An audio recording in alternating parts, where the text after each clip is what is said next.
Sonček je. Danes je pa res mrzlo. Kako je to mogoče, če so napovedali, da bo sončno in toplo? To je že bolj. Grem se pozanimati, zakaj vreme ni tako, kot so napovedali.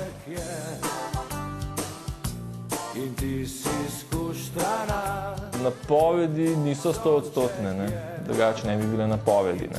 Bom rekel, imamo tudi odzive javnosti, v glavnem pozitivne, se pa seveda zgodi, da komu vreme prekriža načrte.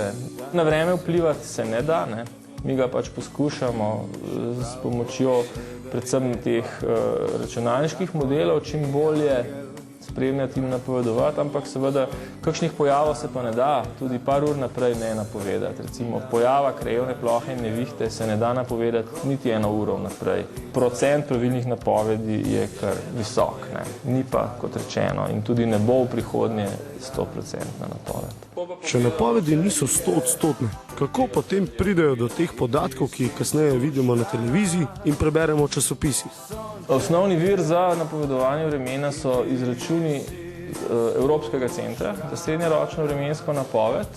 Vsak dan dvakrat se v Evropskem centru, ki je lociran v Readingu pri Londonu, izvrši izračun vremena do 10 dni naprej. To se pravi, najprej se zberejo vsa opazovanja z kompletnega planeta, Zemlje, površinska opazovanja z radiosondažnimi meritvami, satelitska opazovanja, in vse to se vnese v računalnik v neki obliki, podatke prekontrolira, potem se pa izračuna bodoče stanje atmosfere v nekaj minutnih korakih s pomočjo superračunalnika do 10 dni naprej. Ločljivost tega modela je okrog 25 km, se pravi, točke so med seboj narazen približno 25 km, vertikalnih nivojev je pa tam okrog 60. In za vsako točko, za vsak vertikalni nivo je treba za vsak časovni korak izračunati nove vrednosti različnih vremenskih spremenljivk, kot so temperatura, vlaga, veter. Tako da je to pravzaprav zelo obsežen izračun, ampak seveda sedaj z razvojem teh superračunalnikov je to možno v nekaj urah narediti. Za meteorološko šolo še nisem slišal. Kje se tega lahko naučim? No, za nekako meteorologa se je morda najbolj primerno usmeriti v gimnazijo, po gimnaziji pa potem na fakulteto za matematiko in fiziko.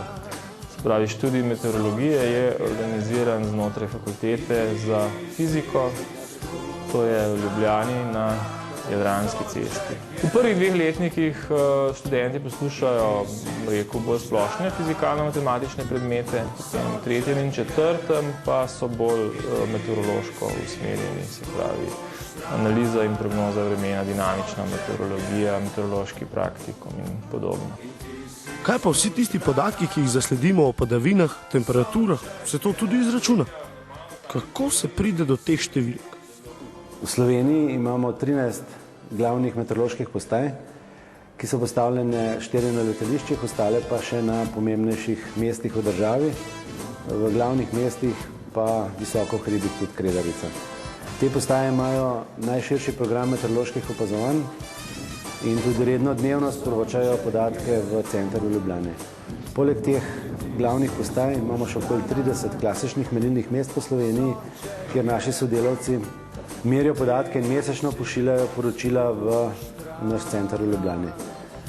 Izvajamo pa še meritve padavin na okoli 180 lokacijah v Sloveniji, kjer nam tudi mesečno honorarni sodelavci pošiljajo poročilo s izmernimi podatki. Po vsem, kar sem danes videl in se naučil, vam svetujem, da spremljate vremenske napovedi, a vseeno preden zapustite vaš dom, pomolite nos za sekundo skozi okno, da vas ne bo popolnoma nepripravljene kar naenkrat ujela nevihta.